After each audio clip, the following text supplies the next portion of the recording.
नमस्कार मित्रों, ओम शक्ति टीवी चैनल में आपका स्वागत है। जय श्री राम। हमारी चर्चा विभिन्न विषयों पर चल रही है ओम शक्ति टीवी चैनल के माध्यम से। जीवन को प्रकाशित करने के, जीवन को बनाने के, जीवन को सुख सौंदर्यपूर्ण बनाने के, जीवन को खुशहाली लाने के लिए, जीवन में मंगल लाने के लिए बहुत से कार्य आपको बताए, लेकिन आज आपको बताऊंगा मृत्यु कैसी हो। मृत्यु क्या है? जातस्य ही ध्रुवो मृत्यु। आज इस पर चर्चा करेंगे। जो पैदा हुआ उसकी मृत्यु निश्चित है। और विचार क्या करेंगे? आपने कभी विचार किया है मृत्यु कैसी हो? एक तो वो मृत्यु है जिनको पानी भी नसीब नहीं होता है, एक वो मृत्यु जिनके पता ही नहीं काया कहां चली जाती है, एक वो मृत्यु है जिनके जाने पर लोग कहते हैं ये मर गया अच्छा हुआ, लेकिन एक मृत्यु ये जिनके लिए झंडे झुक जाया करते हैं, जिनके लिए पूरा गांव क्या पूरा देश रोता है। हमारी मृत्यु कैसे हो? जीव संसार में आकर के जब दूसरों के लिए सोचता, भारत माता के लिए सोचता है, पूरे समाज के लिए सोचता है, पूरे देश के लिए सोचता है, तो उसकी मृत्यु अमर हो जाया करती है।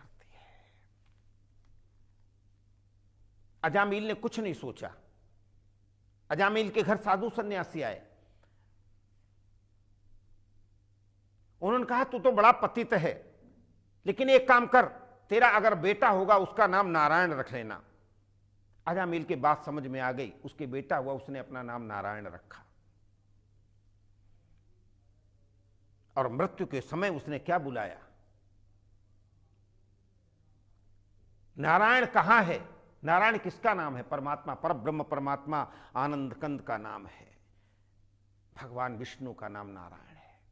मेरे कहने का क्या मतलब है? कहीं पर भी जीवन को कैसे जिया जाए, प्यारे जरा तो मन में विचारो, और क्या साथ लाए क्या ले चलोगे। हम मृत्यु को, हम जीवन को उचित बनाने के लिए कार्य करते हैं, मृत्यु को सुधर बनाने के लिए नहीं कार्य करते हैं। लेकिन मृत्यु को सुधर कैसे बनेगी? जब हम प्रैक्टिस पहले से कर लेंगे। वही तो मृत्यु के अंतिम समय में जो शब्द आएंगे, जैसे महात्मा गांधी ने कहा, हे राम। हमारे मुंह से क्या निकलता है? वसीयतनामे पर साइन हो गए या नहीं हो गए, इस पे साइन। अंत समय तक मोह माया के चक्कर में फंसा हुआ जीव मोह माया में ही पड़ा रहता है, और जब उसके प्राण निकलते हैं तो उस मोह माया में ही पड़ करके उसका शरीर समाप्त हो जाता है। और फिर स्वर्ग और मोक्ष की कामना कौन करेगा? इसलिए मृत्यु कैसे सुधरेगी? मृत्यु तो सब सुधरेगी जब प्रातः काल उठ करके स्मरण करना, दोपहर में परोपकार करना, सायंकाल सभी के लिए सुख की कामना करना, और रात्रिकालीन परमात्मा को प्रणाम करते हुए पूजन अर्चन वंदन के बाद में सुखपूर्वक सैया पर लेट करके आराम करते हुए भी तब भी राम का नाम मन में चल रहा हो, और दूसरे के दुख को दूर करने की संकल्प सिद्धि हृदय में हो।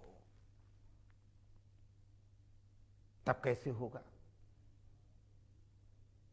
अमृतत्व का वरदान कैसे मिलेगा? भीष्म को अमृतत्व का वरदान मिल गया। जब तक सूर्य दक्षिणायन से उत्तरायण नहीं होंगे, प्राण नहीं निकलेंगे।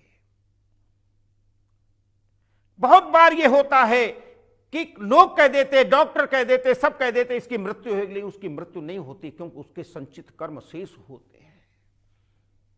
तो हमें जीवन में क्या करना है? तो हमें जीवन में मृत्यु को विचार करके सामने रख के, आपसे कोई कह देता तुम्हारी मौत होने वाली, आप घबरा जाते हो। आप कहते हैं, अगर कोई कह देता अरे तुम्हारी मौत होगी, तो घबरा जाते हो। मौत से डरना डराना का, मौत मृत्यु किसको कह रहे, वो जिंदगी का नाम है, और मौत से डरना डराना कायरों का काम है।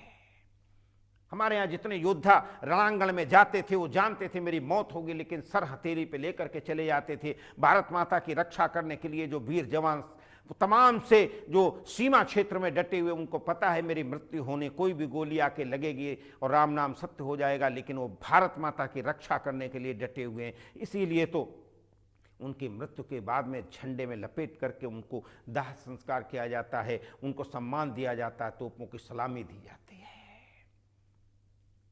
गांव में जाकर के जो दूसरों के हित के लिए सोचते हैं, जो तालाब बनवाते हैं, जो प्याऊ बनवाते हैं, जो अपने धन का अपव्यय न करके अपने धन को, संचित कोष को दूसरे की सेवा में लगाते हैं, उनको लोग याद रखते हैं। जब उनकी मृत्यु होती है तो तमाम से लोग साथ चलते हुए कहते, भाई ये जीव बहुत अच्छा था, इसकी मृत्यु से तो बहुत घाटा हो गया, इसकी मृत्यु से तो संसार को घाटा हुआ, इसकी मृत्यु से समाज में कष्ट होगा, इसकी मृत्यु नहीं होनी चाहिए थी। आप समझ लेना उसकी मृत्यु निश्चित रूप से सही हुई।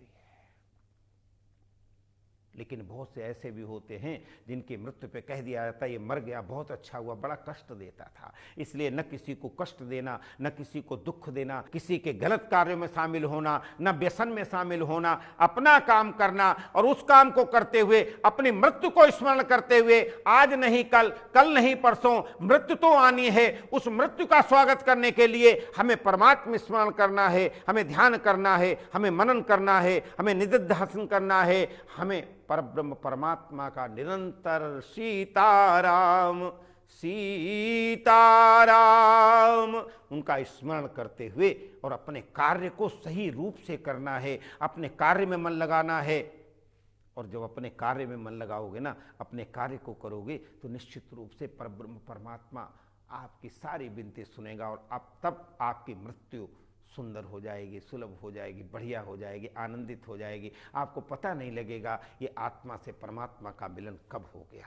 धन्यवाद, नमस्कार।